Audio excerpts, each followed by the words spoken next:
Welcome to the Campground Catalyst Podcast, the show dedicated to fueling success in outdoor hospitality. Whether you're an outdoor adventurer, a campground owner, or looking to build your legacy in outdoor hospitality, you're right where you need to be. We're here to guide you through the fascinating world of campground management, unique real estate strategies, and the gratifying opportunities created by outdoor hospitality. Our mission is to inspire and equip you with the knowledge and insights you need to build a successful business and create a legacy worth leaving. The Campground Catalyst Podcast is proudly sponsored by Beyonder Camp, your trusted outdoor hospitality experts. Subscribe now, join our active online community, and let's ignite our passions and potential together.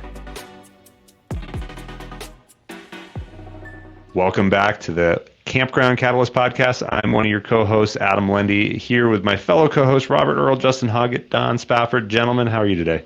Doing great. Real good. Fantastic. I all get good. to work with people I love. I get to work with people I love also. So yeah, good. We're a big happy family. Well, how fitting for today's Adventure Bound section, which is working with people you love, building a dream team. Part of what we like about this business, I said for years that we were in the people business, and then Robert came and joined our team. And Robert, what'd you say we're in instead?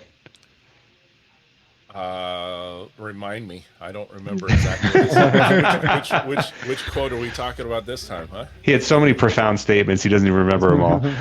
Robert told me we're in the memory business, and I like that a little bit more. So I've actually started changing my own vernacular going forward. That we're in the memory business now, and that's really what this is part about. I mean, we're a legacy building team that is in the memory business, and that really comes from more than just when we were looking even just to where to put this episode in our format. I said, well, this could be part of Memory Makers. This is how you run your operation. And this it could also be part of Adventure Bound, which is working on building that legacy and what we're building towards. So, I guess the easy question is, we all got in this for some reason, and for most of us, this was more of a personal attraction, something that brought us in, a hobby, an interest. Why do you guys love doing this? What are you working toward, and who do you love working with besides the three of us, four of us, other of us here? I was just testing you to see if you actually listened to me, so I enjoy people that actually listen to me. You like that? There's a recovery right there. Or maybe Robert's referring to the memory care, which is a bit different. Yeah. Well, you might need that. Yes. I think it's an opportunity if you just talk about the source of it.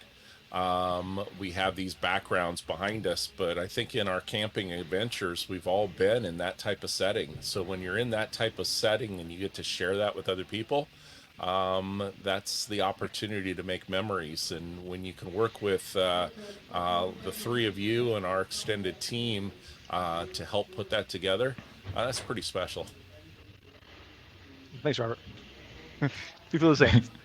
Yeah, no, I agree. Yeah, so I've been with this group for a little over 2 years, and I think what kind of set it off for each of us initially, and kind of what we do is even as a team when we do these kind of group social interviews for anybody new that comes onto the team, we want to make sure everybody's going to be a good fit, not just because they can do the role well, but are they going to be a good fit for the team so we can all get along and have a good experience. And for me, that's kind of been the foundation of this is. Starting off as a smaller team, we've grown quite a bit since the last couple of years, but we really are basically like this family, and it makes it great because we do meet on a daily basis and discuss and make jokes, and we all get along very well, which makes it much easier to be. It's kind of like people say, if you do a job you love, you never work a day in your life, and that's kind of how we feel about this. Is we're putting in sometimes hard, strenuous hours, but in the end, it's something we enjoy doing, and we love working with our team, and that makes it enjoyable to do it. I never thought that I would care so much about 5-star reviews, and I tell you, I love seeing those come across and having the people that the things they write, like between the staff or the condition of the park or the amenities and the times they've had. I mean, we see it all, and there's so many things that matter to people, and then in getting to be involved in that kind of atmosphere and in working with our team to create those memories for people is great. Yeah, amen to that. Obviously there's something that drew us into hospitality. We didn't get in this because we wanted to have massively large payrolls and employ a bunch of people, but we like the experiences. And, this was a personal interest that drew Justin and I in when we first got this thing started, that we like to go camping. So we wanted to own these places and that we could take our families camping. It was totally self-serving, but it grew so much beyond that. Once you actually get on site and you get to see, what you're responsible for creating for other people, both your campers and your employees. Because oftentimes your employees are people who started out as campers. They've been visiting the property for some period of time. Some of them are work campers. They've been coming to the area for a long time, and they've been around there. So it's really neat. Both from the standpoint of being the guest service provider and being the employer. The ways you get to touch people's lives and bring people in that you really want to be around. Both visiting your campgrounds and as their as their boss. Yeah, it truly matters. Go ahead, Justin. Yeah, it truly matters. I think the type of people that you have working with you. We have, for better or worse, we've had people that have come and been on our train for a little while, and they literally said, "I don't care to camp. I don't really, I don't like to be outside." And maybe that could have been a better decision along the lines, but they definitely didn't fit into the culture of live, breathe campgrounds and outdoor hospitality and treating our guests with the 5-star mentality that we're looking for. And so it becomes an important community for us as well, that we all love to think about this, talk about it. I mean, it kind of to Don's point of it being something we truly enjoy. You can get me talking about campgrounds and out at a bar or anything, and I just won't stop. I love it, right? There's so much to talk about, and so hey, this idea, that idea, because also about the income a little bit here, but there's infinite ways. As long as you got a good idea, it can be implemented. And so building that kind of a culture with all of us and all of our team to come with ideas. How can we do this better? What's a good idea? What's a bad idea? And that's pretty powerful. I'd say through an employment lens is kind of the first thing I want to look at, because it's what I deal with most often, is from a recruiting standpoint and building a team.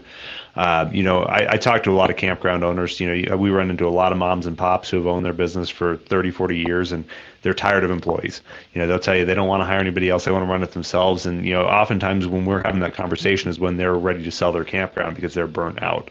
They're doing everything, because they just don't want the pain of hiring people, training them, having them leave, having to fire them, whatever the case is. And it really goes back to, doing the hiring right. This is something, Don mentioned at the beginning here, is just, they actually going through the process to make sure that the people you're bringing on are a cultural fit, that maybe, you might get somebody who has a certain skill that you need that day, but if they're not the right fit for your team and the business that, the service that you're looking to provide, you're going to end up washing them out at some point. They could be the best darn, journeyman plumber in the area, and you need that person on your maintenance staff to, deal with all the, your antiquated infrastructure in your property. But, if you're constantly getting guest complaints on this person, you're dealing with a poor attitude from them. It's only a matter of time before they're out. We spend a lot of time at Beyonder hiring people.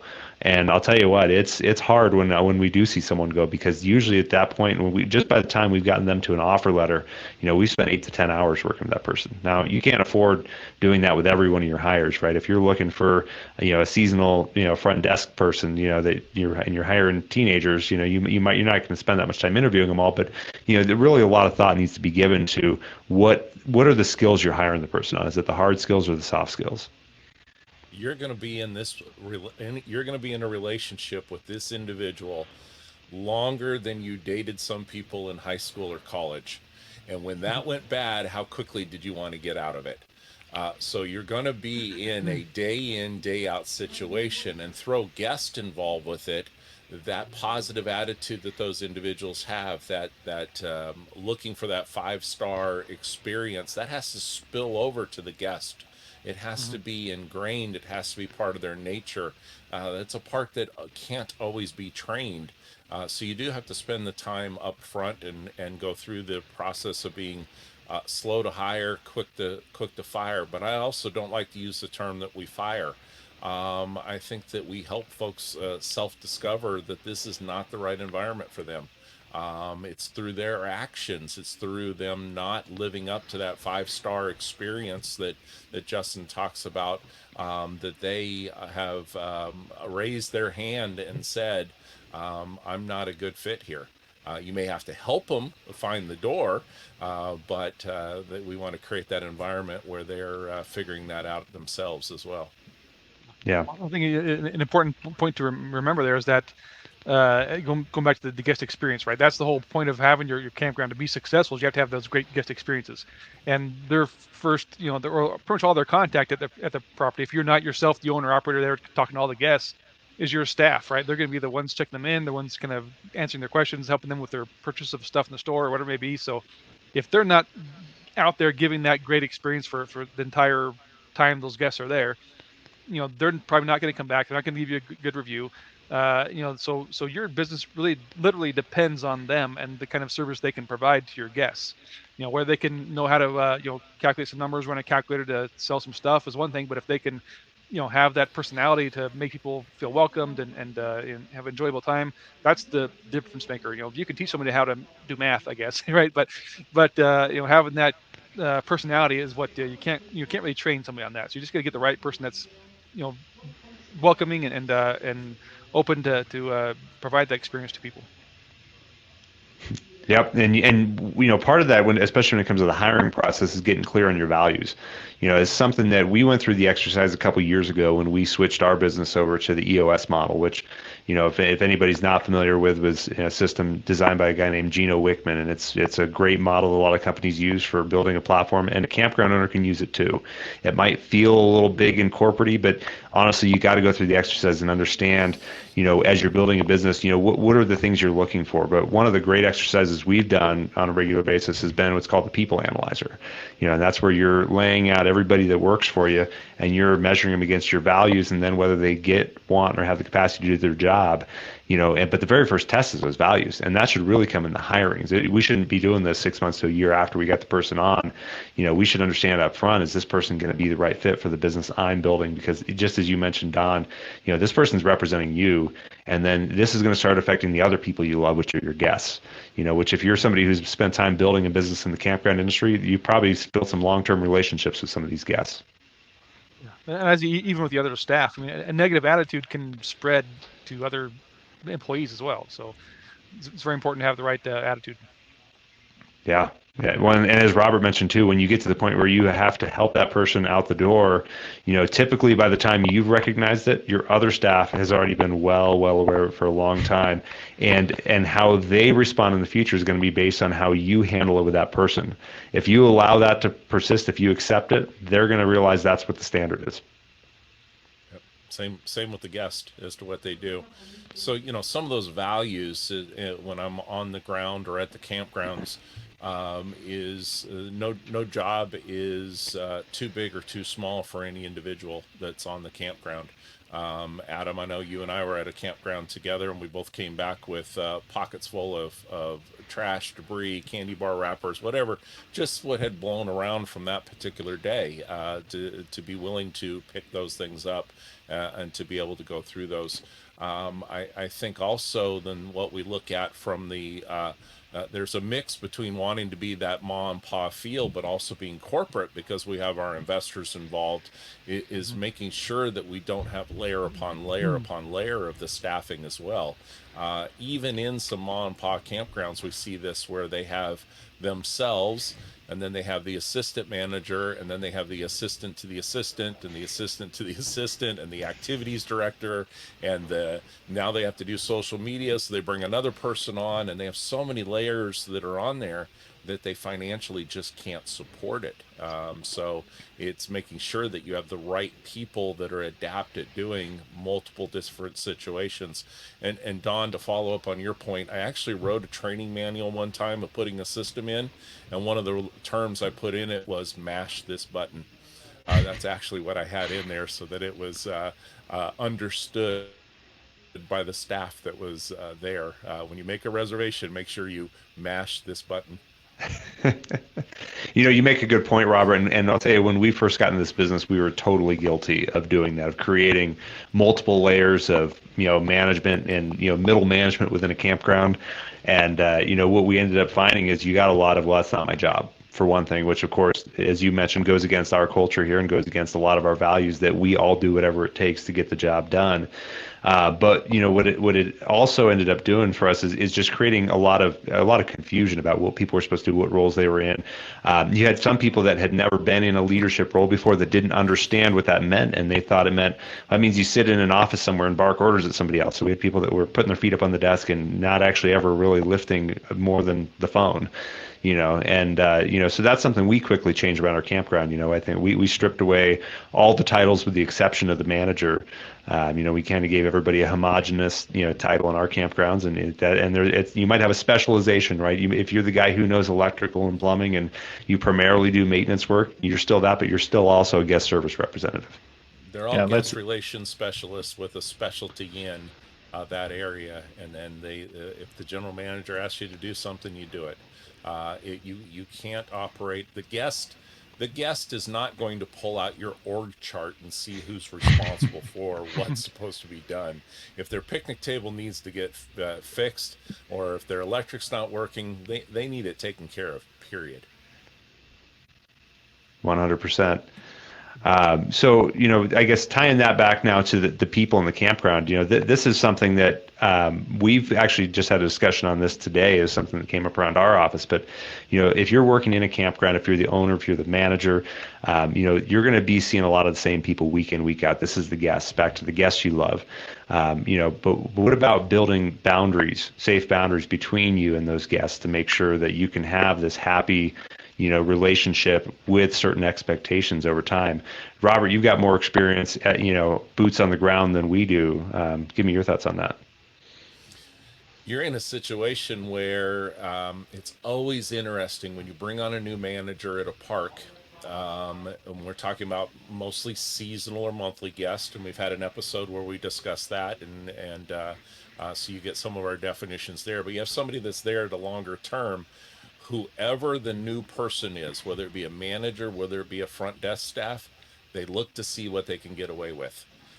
They'll say, well, the last person told me I could park here, I could do this, I could have my visitors come in, whatever it is. And you're in a situation where you have to keep a level of distance. You have to keep an arm's length relationship with them. In order to be able to enforce the rules and regulations for all of the guests, because you can't get caught in a situation where you're playing favorites. Justin, you guys ran into that when you took over a park at the first time. Boy, you were their best friends, weren't you? You've told that story before. Yeah, that's right.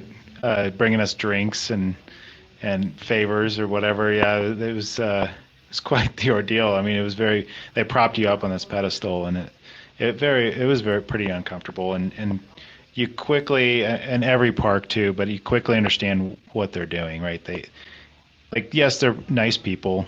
I'm not going to discount that, but generally they're out for something. And then we would see it, and we would show up at a park. Even my wife, she'd be like, walking the dog 10 feet, not very far, but just bombarded by people like, hey, what about this? What about that? And so it became a kind of a complicated matter, hey, look, we're here to enjoy the space just as much as you all, Yeah, I'd say too, especially if you're living on the campground, you want to make sure that you can go to bed comfortably every night, knowing that you've got this certain relationship that fits in a certain box with the people that you're dealing with on the campground. That you're not having to worry about special favors and owing somebody. Mm-hmm. And that covers to the staff themselves that are there, especially when you have work campers. Now, I'm not to the extreme that some campgrounds are. I know one in Washington State where it is a fenced off separate area that the work campers are in. And I like to kid when I drive by that campground, the only thing missing is barbed wire at the top that's pointing in, right? Because they're treating it like it's a correctional facility for the work campers. But having that arm's length separation so that they're not trying to get favors or those types of things when it comes to rates or amenities that are going in there. We want them to have a great time. We want them to be able to do that. But I think you also have to have a little bit of that Disney philosophy that's involved as well, that they're not allowed to see Donald Duck or Mickey Mouse without the headgear on, etc. They are, when they're out on the stage, they're on, and they're there to create that guest experience. And when they're off, you create an environment where they can be off. That's very, very important. Yep, 100%. And that's going to create the sustainability for you in this in the long run. Just to tie back to what Justin was mentioning before, I mean, we quickly learned as people who are wise and had some life experience, how easily that can spiral out of control. The example Justin gave, we had seasonal campers, and the thing is, it goes back to this game. We got in this because we love people, and it was fun hanging out with these folks, when we were there, and going and eating dinner with them, and but then next thing you know, they're calling the check and saying, well, hey, we fed you dinner that one night, and hey, remember when we helped you run, that line. Yeah, we helped you run that cornhole tournament on the holiday. Remember that? Hey, why are you raising the seasonal rates? What are you doing? Right? And next thing you know, it becomes an ugly relationship. So, again, you want to be friends with these people. You want to maintain that distance. I mean, that goes with your staff as well too. Making sure that you're setting clear boundaries. Making sure that obviously if you're throwing staff parties and that we're not imbibing a little too much, or these are just going to be the things that are going to help protect you legally, and also just create some sustainability. So. Point. Let's look at the other side of it too. When we deal with the ma and pa's, is that they have some individuals that are on their staff because they can't make that difficult decision. They have folks that are on their staff, and we evaluate their campground, that have no reason whatsoever to be on their staff. They've kept them around because they're not willing to make the difficult decision, that individual is not serving the best needs of the guest and not serving the best needs of the campground. It's a harsh reality, I guess, when you put it that way, but it's something that you have to do. And Don, I'm sure you run into the same thing with investors, that when there's investors with campgrounds, we consider them to be part of our team. Yet there's a place for the investors, and there's a place for us to operate the campground. Would you agree? Yeah, definitely. I'd say, if I guess along those lines, if say an investor were to go to one of our properties, being that they are essentially, they are technically an owner, right? They're a limited partner in the ownership of it. That does not mean they can go there and have the rights to start demanding things to be done and ordering the staff around or telling the campers to clean up their mess. So there's definitely a difference there for what they have access to do and all that. And so, and I'd say going back to some of those previous comments as well about the staff and things, brings a question to my mind, I guess, and this would be for all the owners, operators that are out there, whether they have one property or dozens of properties. How much training do you give to your employees aside from their job training? Like going back to we were referring before about the corporate kind of atmosphere. Do you provide other types of training, like harassment training or something that make sure that our teenage check-in guest isn't flirting with the seasonal campers, teenage kids or whatever, and get themselves in some trouble? Is that something that is part of a policy or not? It's never enough. Boy. That's a whole other episode, Don. It is never enough when you do training on that aspect of it, from whether you talk about systems to how you handle people, to, boy, I just got a recent sheet, and I'm sure we'll talk about this in an episode of insurance requirements, where it was 33 items, bullet points on a sheet as to things that we needed to be covering. Well, the next thing you know, as an operator of a campground, you're creating training programs for the next 33 weeks as to what you're putting out just to remain in compliance. So, but I'm going to say also from the guest experience, it's never enough. We're never doing enough. We always need to be rolling up our sleeves and doing more and more and more training. The biggest thing that's involved with that is just leading by example. What do you set as your standards? Are you accepting certain behaviors? And if you set that as a standard for yourself, your managers, even in a remote format, You can do that over Zoom. You can do that through those types of things. You can do it by secret shoppers showing up at the campground. You never know when that's going to happen. All of those types of things fit into what you're saying, Don. Is we want to create that culture in order for that to be occurring in a positive manner, because it's about the guest. Exactly, and a big part of that guest experience is there's their safety, right? They want to feel that they're safe. This was a point that came up in the last conference we went to in November, where I guess safety was a big factor in whether somebody decided to stay at a place or not. And what safety really means, we don't really know, but that I think is a big part of it as well. They want to make sure they feel like they're not in a place where they're going to get robbed or taken advantage of some other way, and make sure that there's plenty of lighting and that kind of stuff, so they can feel safe to go out and walk around the property, right? Well, we do background checks on employees and work campers when I know that there's other situations where I see the work camper groups, and you see the horror stories of what we're telling, of what was going on where their fellow work camper hadn't been checked out. And so that's work camper to work camper versus, and they had to work side by side with them, let alone what do you think the guest was experiencing from that? So it's an added expense from the owner operator standpoint. It's an added expense from the investor standpoint. It's, as they say in certain ads, it's priceless as to what your return or how you can avoid issues by taking that extra step. Well, I'll tell you what, back to that point there, Robert, on the background checks and the proper hiring, doing it right, it's very common in business, especially when we're in a time where we're struggling, we've got needs that need to be filled, that we hire out of necessity. We hire, we might rush through things, overlook things, convince ourselves that something doesn't matter as much, take the time. The cost of a bad hire lingers. We've got some in our history that are still, biting us from a long, long time ago. But the background checks specifically, we've had multiple people at this point who would have been incredible safety risks had we actually gotten them on our properties just based on what they had done in their pasts. And we're talking, dangerous people that had, persons, crimes, and et cetera. So absolutely take the time on those. And then, of course, if you, like you said, Robert, if you identify that person who it's not a good fit, maybe they're not even a bad person, they're just not the right fit, they're just not grasping the job, make the right decision to let them go. Because again, if you love your people, you're going to let those people go. Because once you recognize their deficiency, even if you don't have the heart to fire them, you're going to start treating them different, and you owe it to them to let them move on to the next step. So. Yeah, and how many people have you maybe demoted or let go and they've actually thanked you, right? Sometimes it's about how you do it as well, and they didn't want the burden of where they were at, whatever position, right? And just, oh, thank you, like I didn't want to quit or whatever, and so it's a two-way street a little bit, and just being honest with the person, being honest with the employee, and that honesty goes a long ways. And then the other couple notes I wanted to make was about answering the phone. That's sometimes the little things, right? And the training. How do you answer the phone? How many parks or businesses have you called and they go, hello? And you're like, is this Beyonder? Or, is this, Joe's Crab Shack? Whatever it is, and you, like having crab. No, it's Patrick.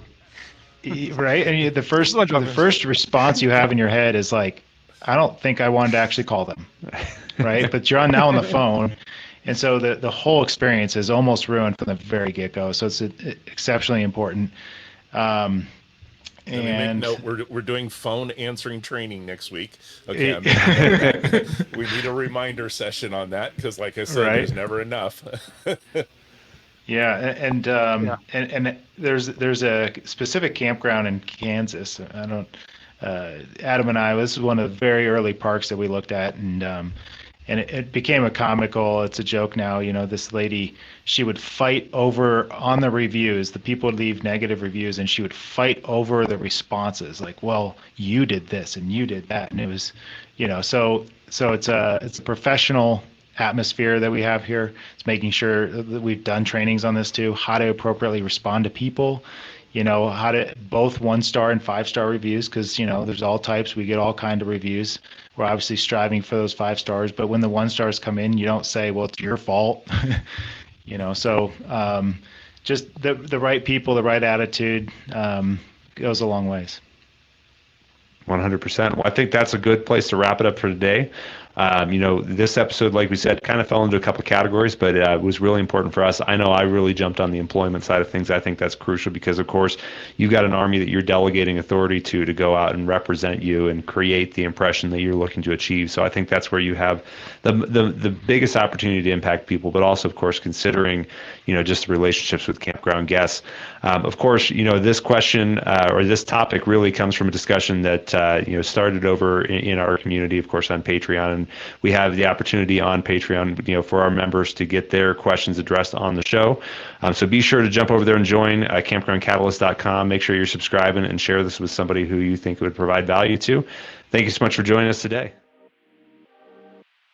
Thank you for joining us on this episode of the Campground Catalyst Podcast, where we take you behind the scenes in the fun and gratifying world of outdoor hospitality. We hope you were inspired by today's show and better equipped to take the next steps in your journey. Remember, you can continue the conversation and connect with fellow enthusiasts by visiting our website and joining the Campground Catalyst community on Patreon at campgroundcatalyst.com. There, Patreon members get exclusive access to special listener perks, they get their opportunity to engage with the host, and they get their questions answered on one of our future upcoming shows. The Campground Catalyst Podcast is proudly sponsored by Beyonder Camp, your trusted partner in fueling your success in outdoor hospitality. Until next time, keep both your campfires and your passions burning.